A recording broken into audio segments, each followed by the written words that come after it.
ભાવનગરના મહુવા તાલુકામાં રાજકીય અને સામાજિક ગરમાવો ચરમસીમાએ છે। બગદાણાના સેવક નવનીત બાલધિયાને ન્યાય અપાવવા માટે હવે કોળી સમાજના 50થી વધુ સરપંચોએ આર પારની લડાઈનું એલાન કર્યું છે।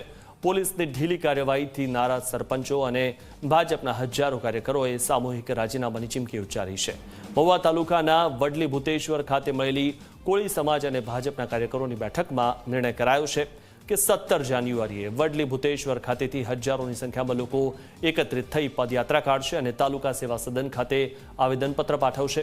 સાથે જ ચીમકી ઉચ્ચારી છે કે જો ન્યાય નહીં મળે તો મહુવા તાલુકાના 50થી વધુ સરપંચો સામૂહિક રાજીનામું આપશે। સાથે જ ભાજપના 8 થી 10 હજાર કાર્યકરો પણ પક્ષમાંથી છેડો ફાડી નાખશે।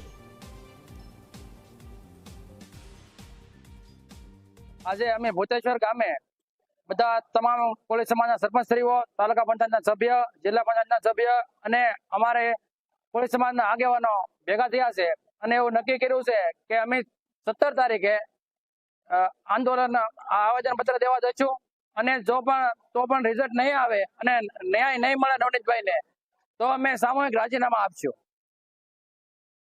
અમારી તૈયારી એવી રહેશે કે મહુવા તાલુકાના ભારતીય જનતા પાર્ટીમાંથી 8 થી 10 હજાર જેટલા કાર્યકર્તા અને પદાધિકારી અને હોદ્દેદારો અમે મહુવા તાલુકાના 50 થી વધારે સરપંચો તેમજ તાલુકા પંચાયત અને જિલ્લા પંચાયતના સદસ્યશ્રીઓ સામૂહિક રાજીનામું દેશું